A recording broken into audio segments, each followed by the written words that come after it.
ಒಂಚೂರು ಪಾತ್ರೆ ತೊಳೆದ್ಬಿಡವ. ಅಮ್ಮ ಯಾಕಮ್ಮ ಯಾವಾಗಲೂ ಅದ್ ಮಾಡು ಇದ್ ಮಾಡು ಅಂತ ತಲೆ ತಿಂತಾ ಇರ್ತೀಯ? ನಂಗೆ ಆಗಲ್ಲ ಹೋಗಮ್ಮ. ಹಂಗಂದ್ರೆ ಹಂಗೆ ಮಗ, ಒಂಚೂರು ತೊಳೆದ್ಬಿಡವ.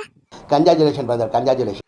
ನಾನು ಅಲ್ಲಿ ಚೀಟಿ ಕಟ್ಟಕ್ಕೆ ದುಡ್ಡು ಇಸ್ಕೊಬರ್ತೀನಿ. ಇಸ್ಕೊಬತ್ತು ಆಮೇಲೆ ತೊಳ್ಕೊಳ್ಳಿವಂತ ಹೋಗಮ್ಮ. ಅಯ್ಯೋ ಮಗ, ಅವಳು ಕೊಟ್ಟಳವ, ನಾವು ಹೋಗ್ಲಿಲ್ಲ ಅಂದ್ರೆ ಆ ಮುಂದೆ ಕಟ್ಟಿ 4 ತಿಂಗಳಾಯ್ತು ಕಣ್ ಮಗ. ನಾವು ಹೋಗ್ಲಿಲ್ಲ ಅಂದ್ರೆ ತರದೇ ಇಲ್ಲ ಅವಳು. ಹೋಗ್ಬಿಟ್ಟು ಒಂಚೂರು ಇಸ್ಕೊಬತ್ತೀನಿ, ಒಂಚೂರು ತೊಳೆದಿಟ್ಬಿಡವ.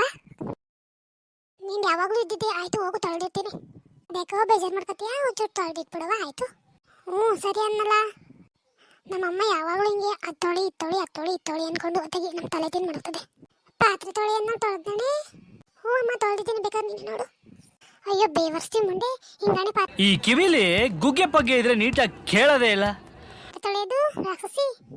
ಅಮ್ಮ ಅದಲ್ಲ, ಹಂಗಲ್ಲ ನಾವು ತೊಳೆದಿದ್ದೀನಲ್ಲಮ್ಮ. ಪಾತ್ರೆ ಗಾರೆ ಹೋಗಿಲ್ವಲ್ಲಡಿ, ಹಂಗೆ ತೊಳೆದಿದ್ಯಾ?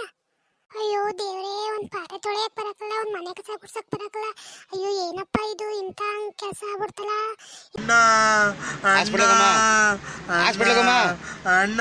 ಇಂಥ ಮಗಳು ಉಟ್ಬಿಟ್ಲಲ್ಲಪ್ಪ ನಮ್ಗೆ. ನಾವೇನಪ್ಪ ಮಾಡೋದು? ಏನ್ ಹೇಳಿದ್ರು ಒಂದು ಕೆಲಸ ಮಾಡಕ್ಕೋ, ನಾವೇನಂತ ಸಾಯೋದಪ್ಪ. ಥೂ ಹೋಗಂತ ಹಾಕ್ಲಕ್ಕಂತೆ. ಎಷ್ಟು ಹೇಳಿದ್ರೆ ಕೇಳಕ್ಕಲ್ಲ ಈ ನಾಯಿ ಮಡೆ. ಆ ಪಾತ್ರೆ ಗಾರ್ ಬಂತ ಮತ್ತೆ ಸರಿ ತೊಳೆದಿದ್ದಾನೆ ಬೇವರ್ಸಿ. ಆಯ್ತು. ಹಿಂಗೆ ನಸ್ಕೂರಿ ನಡ್ಕಾಡ್ಗೆ ಬಂದೇಕಂದ್ ಬಾ ನೀನು. ಮೆತ್ತಗೆ ಮಳೆ ನಡ್ಕಾಡ್ಕೊಂಡು